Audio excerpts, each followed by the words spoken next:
لله رب العالمين والصلاة والسلام على سيد الأنبياء والمرسلين محمد وعلى آله وأصحابه أجمعين.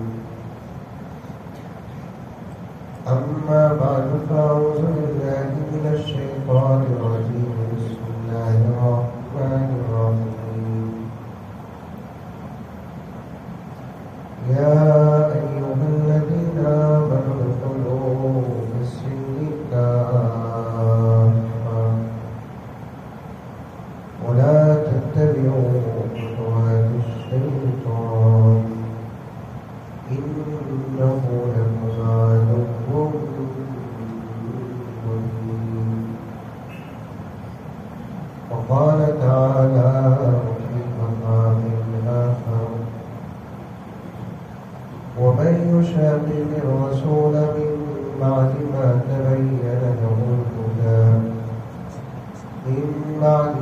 تبين له الهدى ويتبع غير سبيل المؤمنين نوله ما تولى ونصله جهنم. وقال تعالى في مقام آخر: إنا أعطيناك الكوثر فصل لربك وانحر إن شانئك هو الأبتر. صدق الله مولانا العظيم. اللهم صل على سيدنا نبينا مولانا محمد وعلى آل سيدنا نبينا مولانا محمد وبارك وسلم. اللهم صل على محمد بعدد أوراق الأشجار وبعدد أبطال الأمطار وبعدد دواب البغار والبحار وعلى آله وصحبه وبارك وسلم. اللهم صل على محمد كما هو أهله ومستحقه. معززین کرام، پوری محبت کے ساتھ، شوق کے ساتھ، الفت کے ساتھ، پیار کے ساتھ، ادب کے ساتھ، احترام کے ساتھ، اخلاص کے ساتھ دل کی گہرائی سے ایک مرتبہ درود شریف پڑھیں۔ اللہم صل علی محمد۔ بطور مقدمہ کے دو باتیں آپ کی خدمت میں پہلے عرض کر دوں۔ آج کے اجلاس نازل جلسہ اپنی نظامتی کلمات میں ارشاد فرمایا کہ ہماری مسجد یقیناً تنگ دامنی کا شکوہ کر رہی ہے۔ مطلب یہ ہے کہ بہت چھوٹی ہے مسجد۔ بڑی محبت کے ساتھ میں آپ کی خدمت میں عرض کر دوں، مسجد چھوٹی جلسوں میں لوگ زیادہ ہونے سے نہیں ہوتی، مسجد چھوٹی فجر کی نمازیاں زیادہ ہونے سے ہوتی۔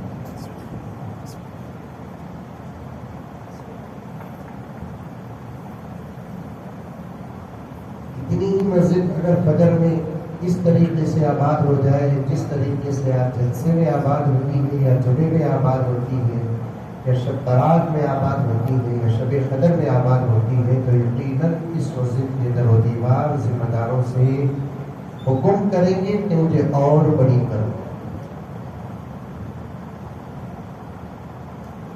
ورنہ میرے دوستوں، آج کل ہماری مسجدوں کا حال یہ ہے، بڑی سے بڑی جامع مسجد تو دور کی بات کہ ایک چھوٹا سا چھوٹا مصلی بھی ابھی تک آباد نہیں ہوا ہے۔ بات صحیح ہے کہ غلط ہے؟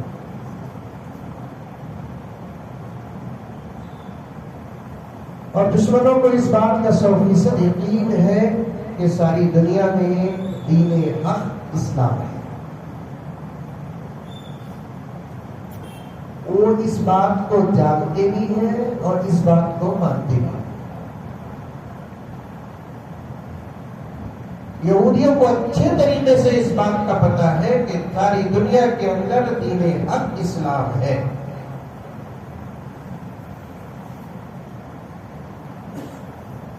عیسائیوں کو معلوم،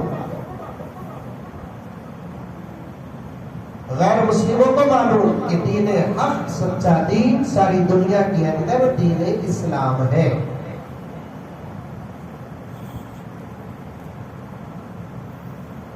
وہ اس نتیجے پر ایسے ہی نہیں پہنچے بلکہ بڑی کوششوں اور کاوشوں کے بعد اس نتیجے پر پہنچے۔ ہمارے قرآن کو ہم سے زیادہ انہوں نے کھنگالا، پیغمبر صلی اللہ علیہ وسلم کی سیرت مطہرہ کو ہم سے زیادہ انہوں نے گہرائی سے مطالعہ کیا۔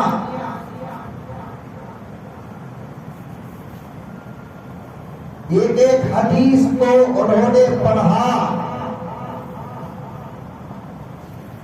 پیغمبر دو عالم رحمت دو عالم صلی اللہ علیہ وسلم اپنی حیات مبارکہ میں جن جن باتوں کی پیشین گوئی دی، ان تمام پیشین گوئیوں کو انہوں نے تحقیق کی اور ریسرچ کیا اور یہ غور کیا کہ آیا محمد نے جو کہا وہ دنیا میں سچ ہوا کہ نہیں ہوا۔ بات سمجھ میں آ رہی ہے؟ ارے بولو بھی، سمجھ میں آ رہی ہے؟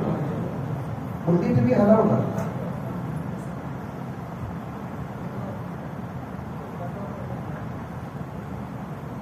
تمام تر تحقیق اور تفتیش اور ریسرچ کے بعد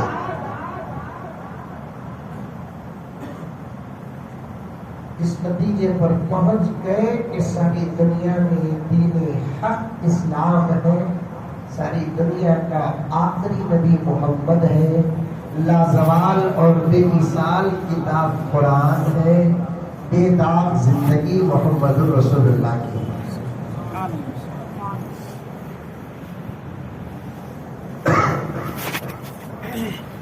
ذرہ بندے پھانسی ہے، تمہیں ڈرنے کی ضرورت ہے۔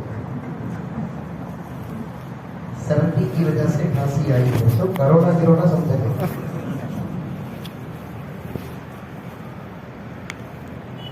ورنہ کھانسے تو بھی تکیا کو ڈر شروع ہو رہا ہے۔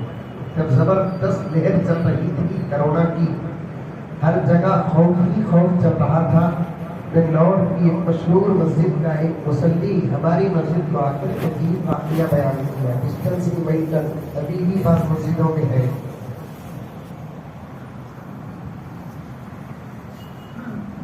بیٹا بیٹے وہ تم ملا سے کر رہے، ڈسٹنسنگ مینٹین ابھی بھی بعض مسجدوں میں ہے۔ بنگلور کی ایک مشہور مسجد میں ایک صاحب جا کر نماز پڑھے، ایک ہاتھ فاصلہ ادھر ایک صاحب، ایک ہاتھ فاصلہ ادھر، ایک ہاتھ فاصلہ ادھر۔ ایک صاحب کو جو میرے دوست تھے ان کو چھینک آنے کا تھا، وہ بہت کنٹرول کر رہے تھے، دبا رہے تھے چھینک۔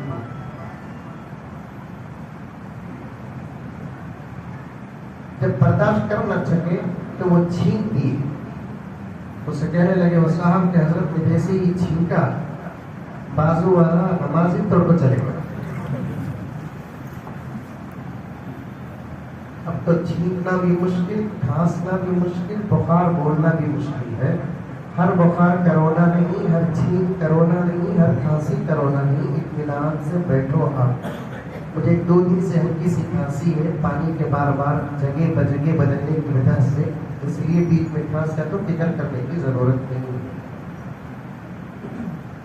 ہر چیز جو چمکدار ہو سونا نہیں ہوتا، ہر چیز جو چمکدار ہو سونا نہیں ہوتا، ہر چھینک کا مطلب بھی کرونا نہیں ہوتا۔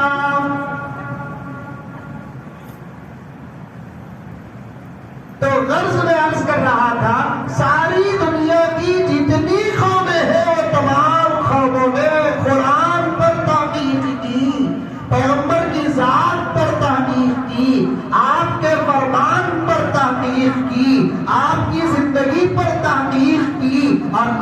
کے بتائے ہوئے پیشین گوئیوں پر تو بڑی گہری تحقیق کی اور یہ دیکھا کہ 1450 سال پہلے ساری دنیا کا پیغمبر جو پیشین گوئیاں نے دی ہے کیا وہ صحیح ہوئی ہے کہ نہیں ہوئی ہے؟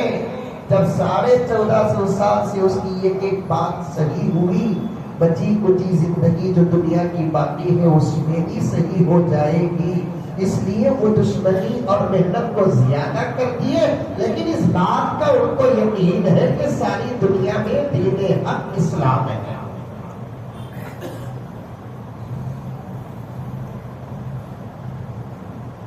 اور تمام دشمنان اسلام کا اس بات پر اتفاق ہے، ایک جملہ آپ کے سامنے عرض کر کے آگے بڑھ جاؤں، ان تمام دشمنان اسلام کا کس کس مذہب کا میں نام لوں آپ سمجھ جاؤ، ساری دنیا کے دشمنان اسلام کا اس بات پر اتفاق ہے کہ ہمارے مغلوب ہونے کا، مسلمانوں کے غالب ہونے کا ابھی وقت نہیں آیا، ہمارے مغلوب ہونے کا، مسلمانوں کے غالب ہونے کا ابھی وقت نہیں آیا۔ وہ کون سا وقت ہے؟ ہم مغلوب ہو جائیں گے، مسلمان غالب ہو جائیں گے۔ آپ ان کا جواب سن کر پریشان ہو جائیں گے۔ ان لوگوں کا کہنا ہے جس وقت مسلمان مساجد میں فجر کی نماز میں ایسے جمع ہو جائے جیسے جمعہ شب برات اور شب قدر میں جمع ہوتے ہیں، تو سمجھ جاؤ کہ ہمارے مغلوب ہونے کا اور مسلمانوں کے غالب ہونے کا وقت آ گیا۔ سبحان اللہ۔ اس لیے اب کوئی مسجد چھوٹی نہیں، ہر مسجد بڑی ہے۔ جلسوں میں اگر تنگ ہو گئی تو پریشان ہونے کی ضرورت نہیں، جمعے میں تنگ ہو گئی تو پریشان ہونے کی ضرورت نہیں، شب برات اور شب قدر میں تنگ ہو گئی تو پریشان ہونے کی ضرورت نہیں ہے۔ فجر میں تنگ ہو گئی تو پھر ذمہ داروں کو فکر کرنے کی ضرورت ہے، محلے والوں کو فکر کرنے کی ضرورت ہے، امام صاحب اور خطیب صاحب کو فکر کرنے کی ضرورت ہے۔ ناظرین جلسہ کے اس جملے پر میرے ذہن میں اسی وقت کے واقعات۔ دوسری بات، مجھ سے پہلے جو مقرر کے آپ کے سامنے خطاب فرما رہے تھے، انہوں نے اس عاجز اور گنہگار کے متعلق بڑی محبتوں کا اظہار کیا، اور اس زمانے میں یہ بہت بڑی بات ہے سامنے والے کی تعریف کرنا۔ تعریف سننے کی تو عادت ہے، تعریف کرنے کی عادت نہیں۔ ہماری اپنی تعریف ہم کو بہت پسند آتی ہے، ہم دوسروں کی تعریف کو پسند نہیں کرتے۔ وجہ کیوں؟ اس لیے کہ ہمارا دل گندا ہو چکا ہے، میلا ہو چکا ہے، ہمارا دل غلیظ، ناپاک اور نجس ہو چکا ہے ہمارا دل۔ ہم سامنے والے کے متعلق اپنے دل میں کوئی اچھائی نہیں رکھتے، اور آج تو دل اتنے گندے ہو گئے، اتنے گندے ہو گئے کہ خود اولاد اپنے ماں باپ کے متعلق اپنا دل پاک نہیں رکھ رہی۔ میں معافی چاہتا ہوں، علماء کرام کی ایک بہت بڑی جماعت تشریف فرما ہے، اہل علم اہل فضل تشریف فرما ہے، میں اصلاح کی امید کرتے ہوئے تمام باتیں عرض کر رہا ہوں۔ آج دل اتنا گندا ہو چکا ہے کہ شاگردوں کے دل اپنے اساتذہ کے متعلق پاک نہیں۔ آج دل اتنا گندا ہو چکا ہے، جس کے ساتھ ہم زندگی بسر کرتے ہیں اس بیوی کے متعلق شوہر کا دل پاک نہیں ہے۔ آج دل اتنا گندا ہو چکا ہے کہ جو ہمارا شریک حیات ہے اس شوہر کے بارے میں بیوی کا دل پاک نہیں ہے۔ آج دل اتنا گندا ہو چکا ہے، اتنا غلیظ اور نجس ہو چکا ہے، میں اگر قیاس کرتا جاؤں تو انہی الفاظ اور جملے میں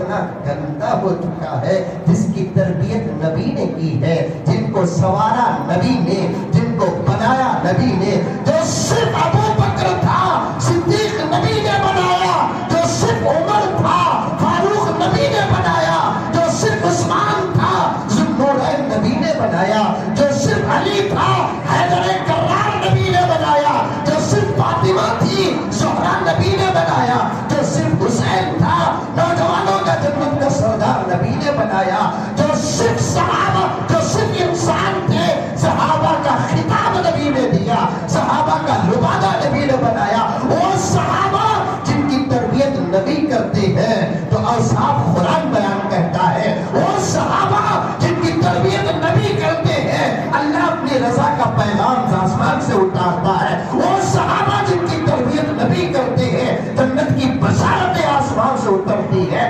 ایسے صحابہ کے متعلق اس زمانے کے کچھ لوگوں کے دل پاگل ہیں۔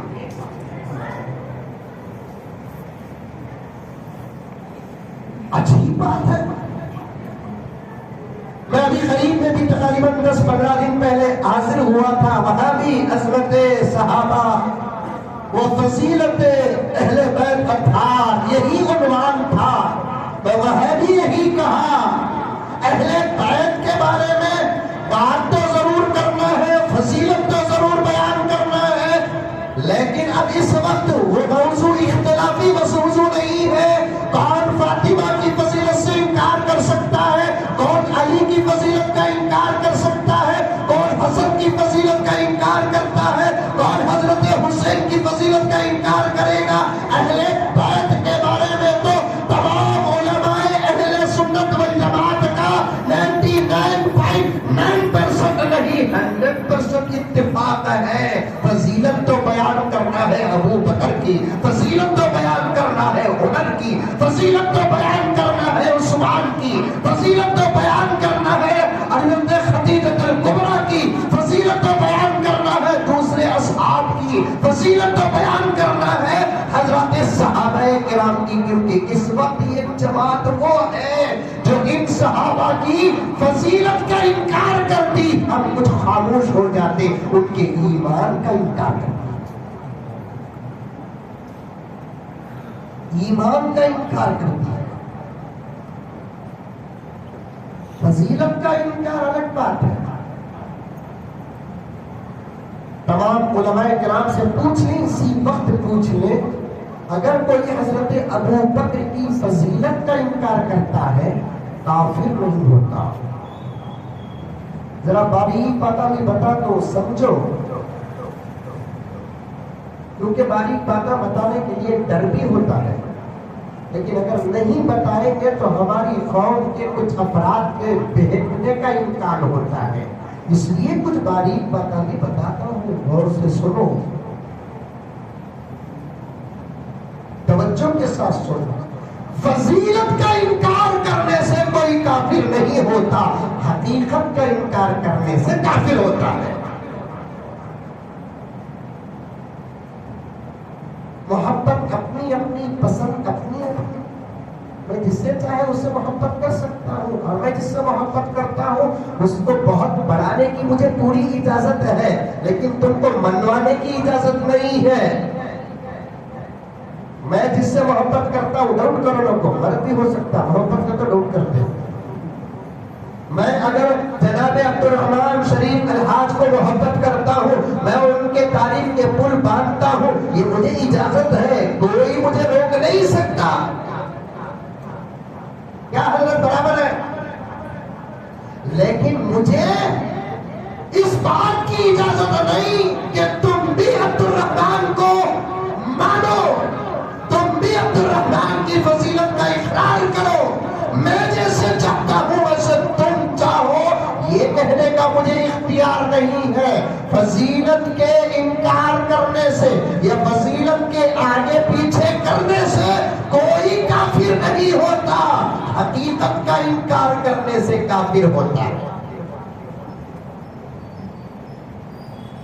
حقیقت کا انکار کرنے سے کافر ہوتا ہے۔ صحابہ کے بارے میں دل گندا، آج جسموں کو پاک کرنے کی کوشش کرتے ہیں، آواز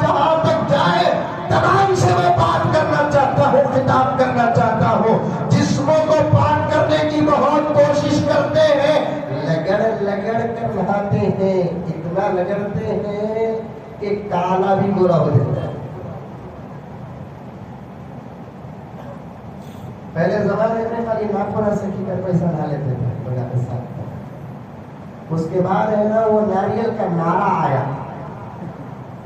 برابر حضرت ہمارے بنگلور میں اسے بولتے ہیں, آپ لوگ کیا بولتے تھے اسے؟ ناریل کا نعرہ آتا تھا, زبردست کپ آتا تھا, صابن کم کھینچتا تھا, بدن کا دور تھا, بہت چیزوں میں برکت تھی. کیوں تھی؟ اس لیے کہ اس زمانے میں وہ دین نہیں تھی. برکتوں کا تعلق ہے نا وقت کے حاکموں کے ساتھ ہوتا ہے. چیزوں کی برکتوں کا تعلق وقت کے بادشاہوں کے ساتھ ہوتا ہے. اناج کے مٹھاس کا تعلق وقت کے بادشاہوں کے ساتھ ہوتا ہے. اشیاء کی کثرت اور قلت کا تعلق وقت کے حاکموں کے ساتھ ہوتا ہے. حاکم جیسا ہوگا چیزوں کے اندر ویسی برکت آئے گی. حاکم جیسا ہوگا چیزوں کے اندر مٹھاس ویسے آئے گی. اگر چیزوں کی مٹھاس ختم ہو گئی سمجھو کہ وقت کا حاکم برابر نہیں ہے. چیزوں کی لذت ختم ہو گئی سمجھو کہ وقت کا حاکم صحیح نہیں ہے. چیزوں کی مہنگائی سر چڑھ کر بول رہی ہے سمجھو کہ وقت کا حاکم نہیں ہے. پیسے خرچ ہوتے ہیں, خریدی جانے والی چیز اس سے زیادہ جلدی خرچ ہوتی ہے تو سمجھ جاؤ کہ وقت کا حاکم نہیں ہے. غرض اس طرف جانا نہیں ہے مجھے. پہلے زمانے میں صرف ناخن سے کیا کرتے تھے؟ بیل کچل نکال بتا دیتے. پھر اس کے بعد ناریل کا نعرہ آیا. اس کے بعد پلاسٹک کا. اور ایک جگہ پر میں گیا تھا, جب تو جلسوں کو گیا تو آپ تو جانتے ہیں, جلسوں کو گیا تو بڑے بڑے لوگوں کے گھروں میں کھانے کی دعوت ہوتی ہے. آج تو میری سعادت, میری قسمت ہے کہ میں آج جلسے میں آ کر جس گھر میں کھانا کھایا وہ الحمدللہ امام کا کام. ورنہ ہے نا محلے کے, کبھی محلے والے گرم ہونے کی ضرورت نہیں. میں پہلے سے بدنام ہوں حق بول کر. باہر سے کوئی بھی مولوی صاحب آ گئے تو اس کے گھر میں دعوت کا انتظام ہوتا ہے. جو گھر والا باہر کے آنے والے مولانا کا احترام کرتا ہے, خود کے امام کا احترام نہیں کرتا. بڑے تو جو ہوتے گھر کے محلے میں, ان کے گھر کے اندر کھانے کا انتظام آنے والے باہر سے علماء کا ہوتا ہے. اب اتنی قدر کرتے باہر سے آنے والے مولوی صاحب کی, اتنی قدر کرتے. وہ مولوی صاحب بھی سوچتے میں کہیں کو گجرات میں پیدا ہوا, بنگلور میں پیدا ہوا, یہ محلے میں پیدا ہوتا تو کتنا اچھا تھا. وہ 3-4 مرتبہ آگے تو بعد میں معلوم ہوتا کہ یہاں پیدا ہونے کا عذاب کیا ہے, یہاں پیدا ہونے کی سزا کیا ہے. باہر سے آنے والے لوگوں کو ٹولنے سے زیادہ اپنے امام کا احترام کرو, انشاءاللہ تعالیٰ نجات کے فیصلے ہو جائیں. اپنے مؤذن کا احترام کرو, انشاءاللہ تعالیٰ نجات کے فیصلے ہو جائیں گے. اپنے مسجد کے خادم کا ادب کرو, انشاءاللہ تعالیٰ مغفرت کے فیصلے ہو جائیں گے.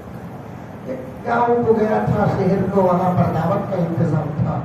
تو دعوت وغیرہ کھا لینے کے بعد بیان کو جانا تھا. حضرت جان کے کیا بیان کو پوچھے تو میں بولے ذرا وضو کر لے کر جاتا ہوں, کیونکہ بیان کرنا ہے, قرآن کی آیات پڑھنا ہے, احادیث پڑھنا ہے, واقعات بیان کرنا ہے. وضو کی حالت میں ہو تو اور اللہ تعالیٰ دل دماغ کھولتا ہے. تو جیسے ہی میں بولا کہ وضو کرنا ہے, ارے آؤ حضرت, اگر ہمارے گھر کے باتھ روم کو تمہیں آئے تو وہاں بھی تمہاری برکت. کہاں کا برکت چھوڑ پاؤں میں؟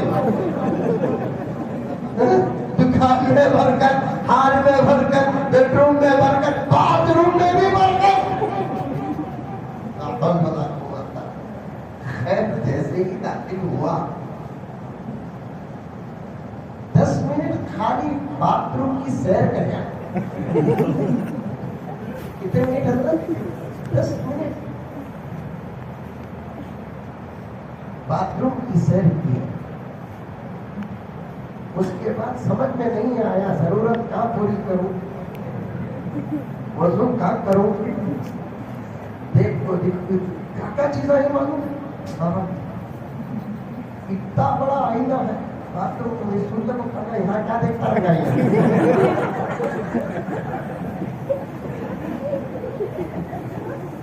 آئینے کے ذریعے دیکھنا تو دور کی بات، حیدرآباد کے مسلمان بغیر آئینے کے بھی خود کوئی اپنی شرم کا دیکھتا ہے تو اس کا دماغ کمزور ہو جاتا ہے۔ علامہ شافعی نے لکھا ہے، علامہ شافعی نے لکھا ہے خود اگر کوئی اپنی شرم کا دیکھتا ہے دماغ کمزور ہوتا ہے۔ وہاں جا کر پڑھتے پڑھتے میں یہ سوچنے پر مجبور ہو گیا، ہائے اللہ خود کی شرم کا دیکھیں تو کمزور ہو جائے دماغ، آج تو ہمارا نوجوان دوسروں کی شرم کا دیکھتا ہے۔ عقلوں پہ کیا حملہ ہوگا، دماغ میں کیا حملہ ہوگا، قوت حافظہ پہ کیا حملہ ہوگا۔ بات پھیل رہی ہے، جب خدا دیتا ہے تو میں پیش کر کے آگے گزر جاتا ہوں۔ نگاہوں کی حفاظت کرو، قوت پیدا ہوگی، نگاہوں کی حفاظت پہ کرو، طاقت پیدا ہوگی، نگاہوں کی حفاظت کرو، جرأت پیدا ہوگی، نگاہوں کی حفاظت کرو، ہمت اور حوصلے پیدا ہوگی۔ اب 10 منٹ کے بعد جیسے میں باہر نکلا تو دروازے کے پاس جناب عالم ٹول، کیا بولتے ہیں آپ اسے، ٹوال ریڈی کھڑے کہ عورت سے باہر نکلے سکا۔ حضرت فارغ ہوگی کیا پوچھی، میں بولا داخلی چھوڑ دے دی۔ اب فارغ ہو ابھی داخلی تو نہیں ہوا، کیا فارغ ہو جاؤ، یہ کہاں بھی کرو ضرورت پوری۔ باتھ روم کو تو باتھ روم کی طرح رکھو، وہاں آرام کرنا نہیں ہے، وہاں سے تو جلدی جلدی نکلنے کی کوشش کرنا ہے، کیونکہ زندگی کا کوئی بھروسہ نہیں ہے، کہیں وہاں موت آ گئی تو کیا ہوگا۔ چلو وہاں مرنے والا جہنمی نہیں، مسجد میں مرنے والا جنتی نہیں، لیکن دنیا سمجھتی ہے، اکثر ایسا ہوتا ہے کہ مسجد میں مرنے والے اچھی جگہ پر مرتے ہیں تو جنت کے فیصلے ہو جاتے ہیں، لیکن کیا گارنٹی نہیں دے سکتے کہ مسجد میں مرنے والا جنتی ہے، باتھ روم میں مرنے والا جہنمی ہے۔ کچھ تو ایسے ہیں کہ باتھ روم میں مر کر بھی جنتی بن جاتے ہیں، مسجد میں مر کر بھی جہنمی بن جاتے ہیں۔ یہ سب علم سے تعلق رکھنے والی باتیں ہیں، لیکن دنیا معاف کرے گی کیا جب چرچے ہوں گے، میت جب ہماری گھر میں رہے گی، چرچے ہوں گے جب جنازے اٹھیں گے، چرچے ہوں گے جب ہم کو قبرستان میں دفن کریں گے، چرچے ہوں گے جب تدفین کے بعد واپس آئے۔ دیکھو بھائی کام مریا، دیکھو اچھی جگہ مریا کی بری جگہ مریا، لوگوں کے تذکروں سے بھی بچنا چاہیے، اس لیے جلدی باہر نکل کر آنے کی کوشش کرنا۔ عرض کر رہا تھا ایک باتھ روم کو گیا تو زبردست عجیب و غریب قسم کے پتھر رکھے ہوئے تھے، نوکیلے پتھر۔ میں ضرورت پوری کر کے وضو سے فارغ ہو کر جب آیا تو میں میزبان سے پوچھا یہ پتھر کیا ہے؟ انہوں نے کہا کہ جسم لگنے کی چیز ہے حضرت، یہ عجیب و غریب پتھر ہے حضرت، اس سے میل کٹ کٹ کے باہر نکل جاتا ہے، وہی آپ کے سامنے پیش کرنا چاہتا ہوں۔ کپڑے پاک رکھنے کی کوشش کرتے ہو، 10 مرتبہ داغ و دھبے نکالتے ہو، عجیب و غریب قسم کے صابن اور ڈٹرجنٹ پاؤڈر استعمال کرتے ہو، ہمارا کپڑا پاک ہو جائے، ہمارا جسم پاک ہو جائے، کپڑا گندا ہو کہ جسم گندا ہو، اتنا فرق پیدا نہیں ہوتا جتنا فرق کے دل کے گندا ہونے سے ہوتا۔ اور جب دل گندا ہوتا ہے نا تو اس گندے انسان کے نگاہ اور زبان سے خود کے ماں باپ، خود کے دوست احباب، خود کے اساتذہ، خود کے شیوخ، خود کے گھر والے تو دور کی بات، جب دل گندا ہوتا ہے تو پھر میرے دوستو ایسے کمینوں کی زبان و نگاہ سے اولیاء تو دور کی بات کے صحابہ بھی بچتے نہیں، صحابہ تو دور کی بات کے انبیاء بھی بچتے نہیں۔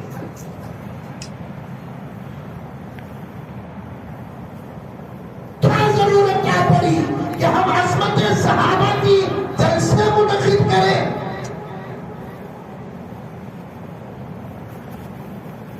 اس لیے ضرورت آئی ہے کہ اب امت میں یہ بات دھیرے دھیرے پھیل رہی ہے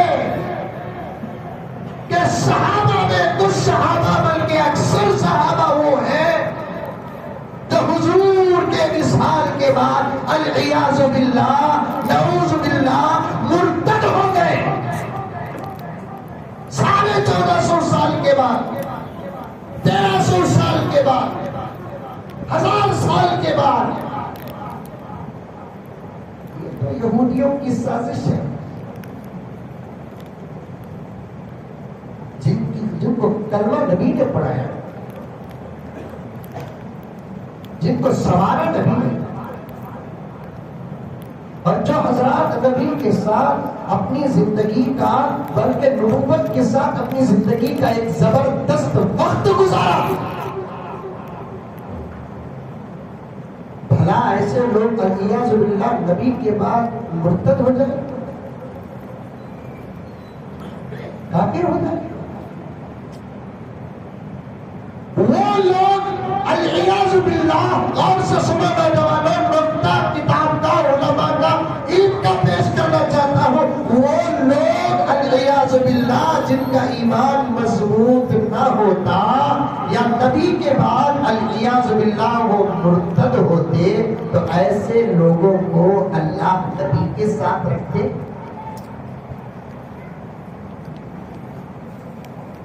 ایسے لوگوں کا ایمان کتنا مضبوط ہوگا جن کو اللہ زندگی ہی میں نبی کے ساتھ نہیں رکھا بلکہ ان کے انتقال کے بعد بھی نبی کے ساتھ رکھا.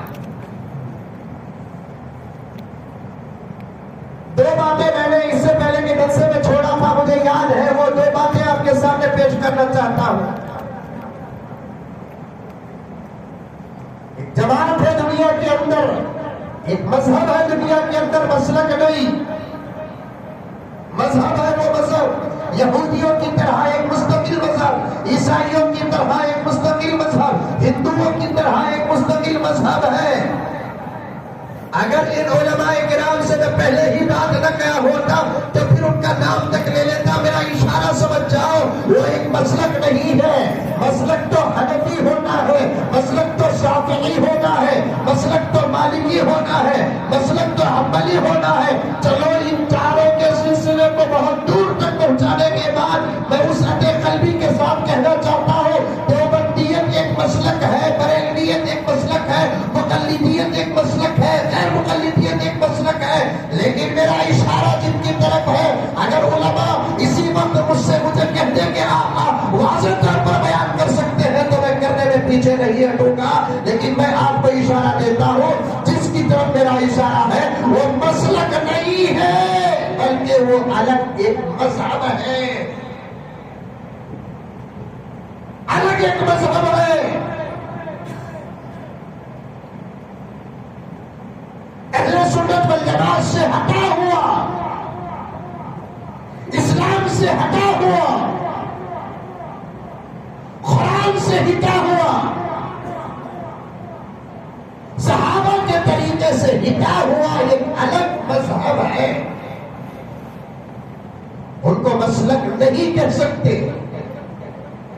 اگر کوئی غیر مسلم اس ملک کا میرا بھائی پڑھا لکھا محقق ان کو اسلام کے دائرے میں داخل کرتا ہے تو وہ اس کی غلطی ہے. اور ہم میں سے اگر کوئی غیروں کو دکھانے کے لیے ان کو ہمارے جلسوں میں اور اسٹیجوں میں شامل کرتے ہیں، یہ ہماری سب سے بڑی غلطی ہے. ذرا فیصلہ کرو میرے دوستو، جو صحابہ کا نہیں وہ ہمارا کیسے ہو سکتا ہے؟ جو ابو بکر عمر عثمان کا نہیں وہ ہمارا کیسے ہو سکتا ہے؟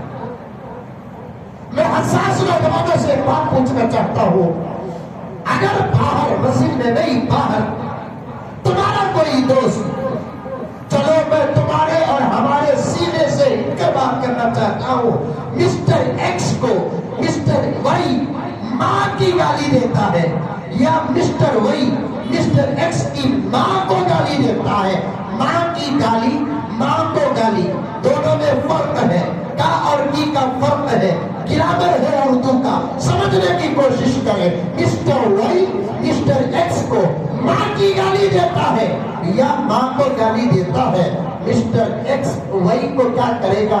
خوش ہو کے چھوڑ دے گا، معاف کر دے گا یا اس سے دوستی قائم کرے گا۔ کسی صورت سے آج اگر کوئی کسی کو ماں کی گالی دیتا ہے، ماں کو گالی دیتا ہے، ہماری ماں، ہماری ماں، ہماری ماں جو گناہ اور ثواب ایسے ماحول میں پلی ہے، اس سے کوئی بھول ہوئی ہے، اس سے کوئی نماز چھوٹی ہے، اس سے کوئی روزہ چھوٹا ہے، اس سے کوئی بے ادبی ہوئی ہے، ایسی ماں کو اگر کوئی گالی دیتا ہے اس کا بیٹا برداشت نہیں کرتا، جواب میں گالی دیتا ہے، جواب میں مارتا ہے، جواب میں اس سے دوستی توڑتا ہے۔ مسلمانوں جتنے حاضرین ہیں، غائبین ہیں، اب کا آواز سننے والے، باہر آواز سننے والے، بعد میں آواز سننے والے، کان کھول کر سن لو، یہ لوگ تو وہ ہیں جو ہماری ماں کو نہیں بلکہ امت کی ماں کو گالی دیتے ہیں۔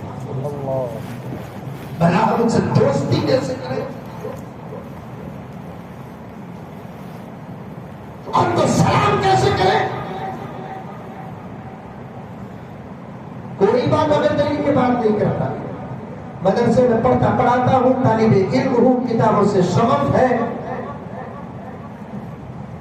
لکھا ہے علماء سلام میں پہل کرو، ہر مومن مسلمان کو دیکھے تو سلام کرو، السلام قبل الکلام حدیث کا ایک جز ہے جو ہمارے 5-6 سال کے بچے مکاتب میں جا کر اس حدیث کو یاد کرتے ہیں، حدیث نمبر 5 حدیث نمبر 6 ایسا کر کے یہ حدیث یاد کرتے ہیں کہ السلام قبل الکلام۔ اور مجھے معاف فرمائے کہ حضرات علماء سلام کے آداب کھل کر مساجد میں بیان کرتے نہیں، ہر ایک کو سلام کرنے کی اجازت اسلام میں نہیں ہے۔ جب کھل کر گناہ کرتا ہے جسے شریعت میں فاسق کہتے ہیں، ہدایت کی شرح اٹھا کر دیکھیں، اشرف الہدایہ اٹھا کر دیکھیں، چونکہ علماء بیٹھے ہوئے ہیں، میری بات کی تصدیق اور مضبوطی کے لیے میں پیش کر رہا ہوں، ورنہ اگر صرف آپ بیٹھے ہوتے تو میں ان کتابوں کا حوالہ پیش نہیں کرتا، کیونکہ آپ کو اشرف الہدایہ کیا معلوم جبکہ اشرف العلوم بھی برابر نہیں معلوم، اشرف الہدایہ کیا معلوم جبکہ اشرف علی برابر نہیں معلوم۔ میں تو حضرت والا کے سامنے میرا سبق مضبوط پیش کر رہا ہوں، مولانا کے سامنے میرا سبق پیش کر رہا ہوں، برابر لکھا ہے کتاب السلام کے فوائد اور ضوابط میں، فاسق جو کھلا کھلا گناہ کرتا ہے اسے سلام نہیں کرنا۔ اور بھی کچھ حضرات ہیں جن کو سلام کرنے کی اجازت نہیں، سلام کرنا تو دور کی بات، سلام کرنا سنت ہے، سلام کا جواب دینا واجب ہے۔ مسئلہ معلوم آپ کو؟ سلام کرنا کیا ہے؟ بولو رے ماما، سنت، سنت، سلام کا جواب واجب، واجب، سلام کرنا سنت، سلام کا جواب دینا واجب۔ اگر کوئی فاسق سلام کرتا ہے تو سننے والے پر وجوب ثابت ہو جاتا ہے، جواب نہیں دے سکتا۔ شرابی سلام کرتا ہے، شرابی کو حالت نشہ میں سلام نہیں کر سکتے۔ اگر شرابی حالت نشہ میں سلام کرتا ہے تو جواب نہیں دے سکتے۔ گناہ کر کے گناہ کا اظہار کرنے والا اسے سلام نہیں کر سکتا۔ اور ایک مسئلہ بتاؤں تو آپ کیا سمجھیں گے پتہ نہیں ہے، داڑھی بڑھانے والے کو دیکھ کر اگر کوئی سلام نہیں کرتا ہے تو کل قیامت میں اس سے کوئی مواخذہ نہیں۔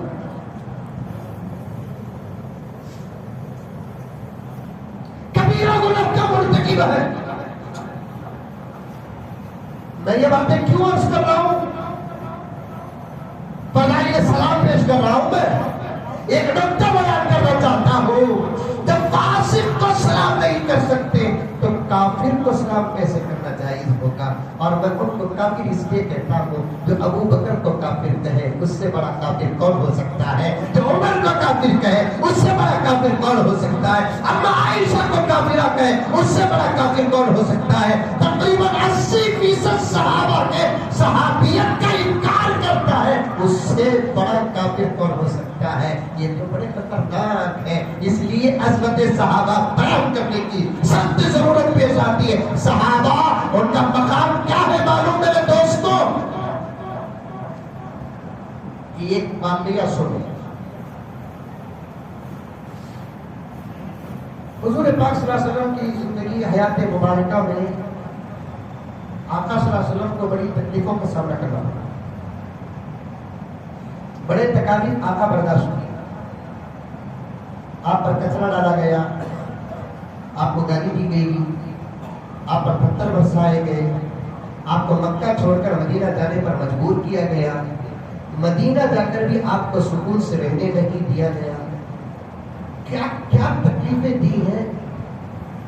خالی حضور کو جو تکلیفیں پہنچی ہیں ان تکلیفوں کو جمع کر کے بھی علماء نے ایک کتاب لکھا۔ 23 سالہ نبوی زندگی میں آقا کی حیات مبارکہ میں کل آقا کی عمر 7 پر 3 سال۔ سونی کی جگری، ارے بولو بات، سونی جگری جگری ماشاء اللہ۔ آقا کی کل عمر کی 7 پر 3 سال۔ اعلان نبوت آقا نے کب کیا؟ 40 سال۔ 7 پر 3 میں 40 نکالیں گے تو 20 پر 3، 20 پر 3 سال اعلان اور اظہار نبوت کے ساتھ آقا نے دنیا کے اندر زندگی گزاری۔ 20 پر 3 سال میں اللہ کے رسول صلی اللہ علیہ وسلم کو طائف کا واقعہ بھی ہوا، ہجرت کا واقعہ ہوا، طرح طرح کے تکلیفیں ہوئی۔ 20 پر 3 سال کے اس لمبے عرصے میں سب سے زیادہ تکلیف آقا صلی اللہ علیہ وسلم کو کون سے وقت اور کون سے مسئلے میں ہوئی؟ تمام علماء کا، محدثین کا، مفسرین کا، محققین کا اس بات پر اتفاق ہے کہ 23 سالہ زندگی میں تمام تکلیفوں میں سب سے زیادہ تکلیف آقا کو اگر پہنچی ہے تو آقا کے چچا حضرت حمزہ کی شہادت کے موقع پر پہنچی۔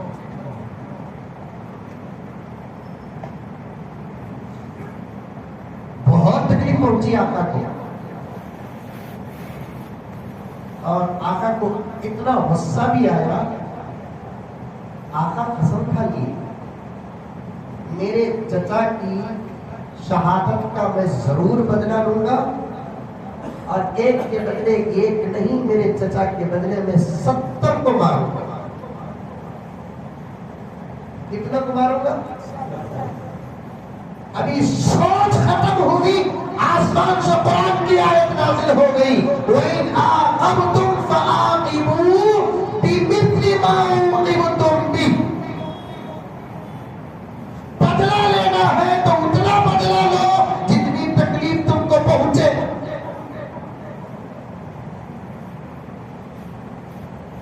بدلہ لینا ہے تو اتنا بدلہ لو جتنی تکلیف تم کو پہنچے۔ مانا کہ مولانا کا کام بڑا مقدس ہے، اگر کوئی مولانا کے کام کو کاٹ دیا بدلے میں کاٹنے والے کا کان ہی کاٹیں گے۔ یہاں علم و عمل کو، علم و جہالت کو رکھ کر نہیں چھوڑیں گے۔ مولانا کا کام نہیں، وہ مارنے والے جیسے 70 کے کان ملائے تو مولانا کا ایک کان یہ نہیں دیکھا جائے گا۔ وَإِنْ عَاقَبْتُمْ فَعَاقِبُوا بِمِثْلِ مَا عُوقِبْتُمْ بِهِ۔ سادہ سیدھا ترجمہ کر رہا ہوں، جتنی تکلیف تم کو پہنچی ہے اتنا ہی تم بدلا لو۔ فضیلت پیغمبر تمہارے چچا کی اپنی جگہ پر بہت زیادہ ہے، اس لیے کہ محمد کا چچا ہے، وہ بھی ایمان لانے والا چچا ہے، مشکل حالات میں ساتھ دینے والا چچا ہے، لیکن یہ شریعت ہے اے محمد، تم کو اتنا ہی بدلا لینا ہے جتنی تکلیف تم کو پہنچی ہے۔ پھر بھی آقا کو حکم آ گیا، وَلَئِن صَبَرْتُمْ فَهُوَ خَيْرٌ لِلصَّابِرِينَ۔ اگر تم صبر کرو گے تو تم تمہارے صبر کا بڑا بہترین بدلہ ملنے والا ہے. وَلَئِن صَبَرْتُمْ فَهُوَ خَيْرٌ لِلصَّابِرِينَ. آقا نے دیکھا اجازت تو مجھے ملی ہے اتنا بدلہ لینے کی، لیکن بشارت مجھے ملی ہے آج کے صبر کی کسی اچھی چیز کی بشارت ملی ہے. میرا آقا ایسی بشارت کو ہاتھ سے جانے کیسے دے سکتا؟ سمجھ میں آ رہا ہے واقعہ؟ آ رہا ہے؟ آقا ارادہ کیا کیے؟ 70 کو مارنے کا. حکم نازل کیا ہوا؟ بِمِثْلِ مَا عُوقِبْتُمْ بِهِ، اتنا جتنا تکلیف تم کو پہنچی. حمزہ کی شہادت کا، چچا کی شہادت کا، مومن کی شہادت کا، سید الشہداء کی شہادت کا اگر بدلہ اے محمد صلی اللہ علیہ وسلم تم کو لینا ہے تو مارنے والے کو تم مار سکتے ہو، بس اتنا ہی ہے. تمہارے چچا کی فضیلت کا بدلہ تو ہم حشر کے میدان میں، تمہاری نسبت کا بدلہ ہم حشر میں لیں. یہاں دنیا دار النظام و دار الانتظام، دار العدل ہے، دار الانصاف ہے. یہاں اتنا ہی. وَلَئِن صَبَرْتُمْ، صبر کر لیے فَهُوَ خَيْرٌ لِلصَّابِرِينَ، صابرین کے لیے تو بڑی بہترین بات ہے. وہ بھی چچا کو مارنے والا جو تھا وحشی تھا، نام بھی بڑا عجیب تھا، وحشی ابن حرب، حرب کا بیٹا وحشی. اور آج بھی لوگ اپنے بچوں کی شرارت میں، دوستوں کی شرارت میں اسے بطور گالی کے استعمال کرتے ہیں. العیاذ باللہ وحشی. کیا رہے وحشی ہوگا؟ بولتے نہیں، کیوں پریشان ہو گئے؟ چلے جاتا ہے. کیا نام وحشی ہوگا؟ یاد رکھو آج کے بعد کسی بچے اور دوست کی شرارت پر وحشی نہیں ہے.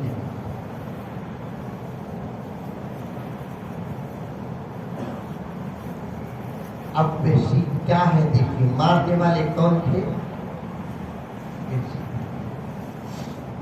ہندا کے غلام. ہندا کون تھی؟ ابو سفیان کی بیوی. ابو سفیان ایمان سے خالی، ہندا ایمان سے خالی، وحشی ایمان سے خالی. اور ان کا جرم عظیم کیا؟ نبی کے چچا، وہ بھی مومن چچا، پریشان ایام میں ساتھ دینے والے چچا، ایسے چچا کو مار دیا.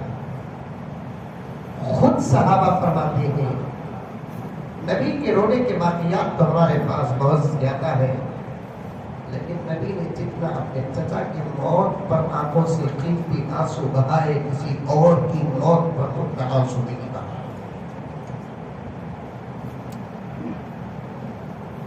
ارادہ تھا بدلہ لینے کا، لیکن اب صبر کا بدلہ میٹھا. بشارت ملتے ہی خاموش رہ گئے. کوئی نہ کوئی بہتر چیز ملے گی. اب اللہ کے رسول صلی اللہ علیہ وسلم خاموش. ایک وقت وہ آیا، یہی وحشی اسلام قبول کرتے ہیں، مسلمان ہو جاتے ہیں. ایک وقت وہ آیا، یہی ہندا اسلام قبول کرتی ہے، مسلمان ہو جاتی ہے. ایک وقت وہ آیا، یہی ابو سفیان اسلام قبول کرتے ہیں، مسلمان ہو جاتے ہیں. صحابہ کی فضیلت سنو. سب سے زیادہ تکلیف جس موقع پر نبی کو پہنچی، سب سے زیادہ تکلیف جس سے نبی کو پہنچی، وہی اب اسلام قبول کر کے مسلمان ہوتا ہے. تو اب وہ صرف وحشی نہیں رہا، حضرت وحشی رضی اللہ عنہ ہو گیا.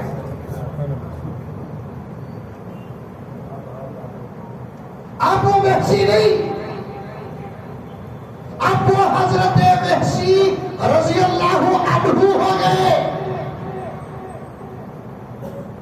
صحابہ کے لیے جو آداب، صحابہ کے لیے جو قوانین، صحابہ کے لیے حضور نے جو فرامین پیش کیے، وہ تمام قوانین، اصول اور فرامین حضرت وحشی پر بھی لاگو ہو گئے. اب کوئی صحابہ کے بعد کا، اب کوئی صحابہ کے بعد کا محدث ہو، مفسر ہو، غوث ہو، قطب ہو، ابدال ہو، ماں پیٹ سے نبی کو محبت کیا ہو، ایک سنت بھی نہ چھوڑا ہو، ایک رکعت نماز بھی نہ چھوڑا ہو، تکبیر تحریمہ کا پابند ہو، 100 سال کی زندگی پایا ہو، گناہ کبیرہ تو دور کی بات، اس کی زندگی سے گناہ صغیرہ بھی سرزد نہ ہوا ہو، باوجود اتنی فضیلتوں کے اگر وہ صحابہ کے دور کے بعد کا ہے، ویسے کروڑوں انسان مل کر بھی حضرت وحشی کی فضیلت کے مقدمے کو بھی نہیں پہنچ سکتے.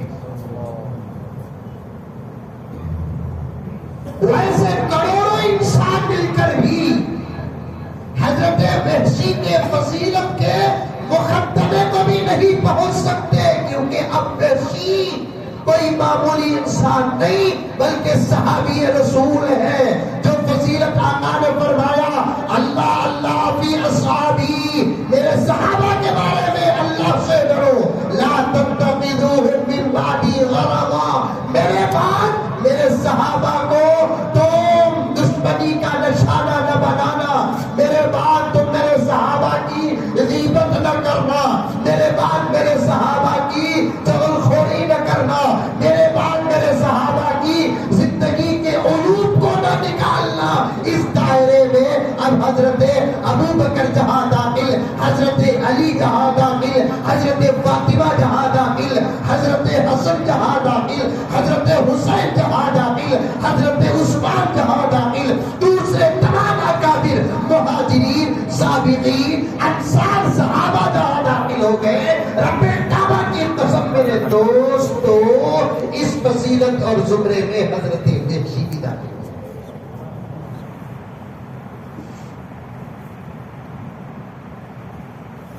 کیا فرمایا نبی نے، اللہ اللہ فی اصحابی،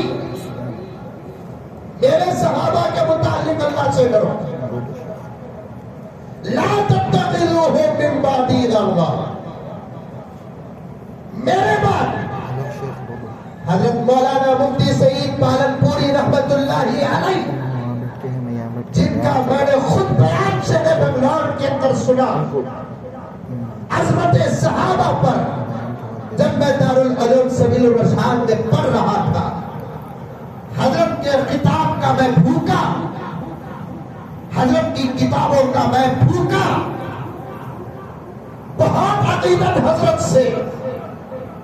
مجھے وہ کتاب آج بھی یاد ہے. حضرت نے فرمایا، لا تتخذوا من بعدی غرضا، میرے بعد، اور سے سننا، میرے بعد آقا نے فرمایا، میرے بعد میرے صحابہ کو نشانہ نہ بنانا. یہ من بعدی کیوں کہا اللہ کے رسول نے؟ سوال دیکھو کتنا اچھا ہے. حدیث کی باریکیوں میں اترنے کا مزاج رکھنے والے ہی کچھ اور ہوتے ہیں، ایک ایک لفظ کو پکڑ کر تحقیق کرنے والے لوگ ہی کچھ اور ہوتے ہیں. آقا نے فرمایا، لا تتخذوا من بعدی، میرے بعد کیوں کہا؟ آقا سے ایسا کہتے تھے، لا تتخذوا غرضا، میرے صحابہ کو نشانہ نہ بناؤ. من بعدی کیوں کہا؟ من بعدی اس لیے کہا، میرے سامنے اگر تم میرے صحابہ کو کچھ کہو گے، کوئی اور انتقام نہیں لے گا، ایسے کمینے سے میں خود انتقام لوں گا. صحابہ اور حضور کے درمیان میں ایک عجیب بات تھی. اگر کوئی حضور کو کچھ کہتا، صحابہ نہیں چھوڑتے. اگر کوئی صحابہ کو کچھ کہتا، حضور نہیں چھوڑتے. حضور کو کوئی کچھ کہتا، صحابہ نہیں چھوڑتے. صحابہ کو کچھ کوئی کہتا، حضور نہیں چھوڑتے. اسی لیے آقا نے فرمایا، لا تتخذوا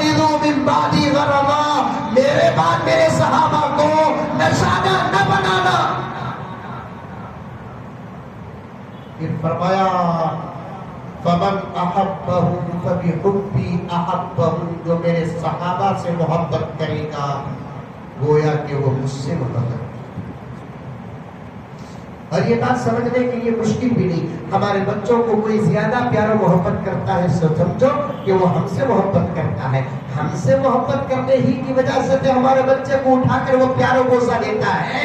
اگر ہم سے محبت نہ ہوتی تو پھر ہمارے بچے کے ساتھ بھی اس کی بدتمیزی ہوتی، ہم سے محبت نہ ہوتی وہ ہمارے بچے کو پیار نہ کرتا، ہم سے محبت نہ ہوتی وہ ہمارے بچے کو بوسہ نہ دیتا، ہم سے محبت نہ ہوتی وہ ہمارے بچے کو ٹافی نہ دیتا۔ یہ تو بہت آسان بات ہے، بدیہی بات ہے، عالم کو سمجھنا مشکل تو دور کی بات کہ جاہل کو سمجھنا بھی مشکل نہیں ہے۔ آقا نے یہی فرمایا فمن احبهم فبحبی احبهم، جو ان سے محبت کرے گا گویا کہ وہ مجھ سے محبت کرے گا، جو مجھ سے محبت کرے گا وہ اللہ سے محبت کرے گا۔ اگر ان سے کوئی بغض کیا سمجھ جاؤ وہ مجھ سے دشمنی کر رہا ہے، اور جو مجھ سے دشمنی کر رہا ہے سمجھ جاؤ کہ وہ خدا سے دشمنی کر رہا ہے، اور خدا سے دشمنی کر کے کوئی کامیاب ہو سکتا ہے؟ صاف اللہ کے رسول نے فرمایا من سب اصحابی فقولوا لعنت اللہ، اگر کوئی میرے صحابہ کو گالی دے تو تم کہہ دو کہ تجھ پر اللہ کی لعنت ہے۔ صحابہ کو چھوڑ کر لعنت کے بارے میں کتنی حدیث کی کتابیں ہیں سب اٹھا کر دیکھو، تمام کتابوں میں آقا نے فرمایا کوئی کسی کو لعنت نہ بھیجے، حتیٰ کہ انسانوں پر لعنت بھیجنا تو دور کی بات کہ جانوروں پر بھی لعنت نہ بھیجے۔ ایک جگہ پر آقا نے فرمایا کوئی مسلمان کسی مسلمان کو لعنت کی بد دعا دیتا ہے وہ لعنت پلٹ کر اس پر واپس آ جاتی ہے۔ لعنت بھیجنے سے آقا نے منع کیا، لیکن جب اپنے صحابہ کی بات آ گئی تو آقا نے فرمایا ایسا آدمی لعنت کے لائق ہے من سب اصحابی، جو میرے صحابی کو گالی دیا فقولوا لعنت اللہ، کہہ دو اس پر اللہ کی لعنت ہے۔ اور ایک جگہ پر آقا نے فرمایا لا تسبوا اصحابی، میرے صحابہ کو تسبوا، تم کا سمجھانے کے لیے میں گالی کا ترجمہ کرنا پڑتا ہے، حالانکہ لا تسبوا کا حقیقی ترجمہ کیا ہے معلوم؟ کہ میرے صحابہ کو گالی دینا تو دور کی بات کہ برا بھی نہ کرو، کیونکہ عربی بڑی نازک زبان، زبر زیر سے بدل جاتی زبان، سمجھ میں آئی بات ہے؟ سین اور صاد اس سے بدل جاتی، عین اور حمزے سے بدل جاتی، ہاں اور ہاں سے بدل جاتی، بڑی باریک بڑی خوبصورت زبان۔ گالی کو عربی میں کہتے ہیں شتم، کسی کو ایسا جملہ کہنا سننے والے کو تکلیف پہنچے، اس جملے کو بولتے گالی۔ اور اسلام نے ایک مسلمان کو دوسرے مسلمان کے لیے ایسا جملہ بھی بولنے کی اجازت نہیں دیا جو سنتے ہی دل ٹوٹے، اور ہمارے زبان میں تو خالی وہ جملے نکلتے سن سننے والے کا دل ٹوٹ گیا۔ ابھی قریب میں ایک عجیب واقعہ ہوا، بڑا مزے کا واقعہ، سنو۔ آپ کے بنگلور میں بیوی کو کیسا، آپ کے حیدرآباد میں بیوی کو کیسا پکارتے مجھے نہیں معلوم،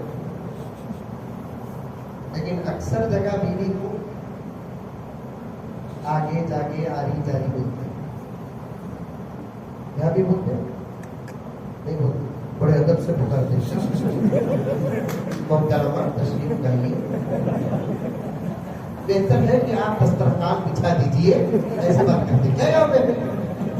اگر بات کرتے کو وہ کر بولے تو بولو وہاں کی بچیوں کو تربیت کے لیے حیدرآباد بھیج دو، یہاں کی زبان بھی کیا سنیانی سمجھ کے تم لگا، ارے کیا ہے نہیں یہاں بولا ہوگا تو۔ آج مسلمانوں کی زبان اتنی گندی ہو گئی ہے، اتنی گندی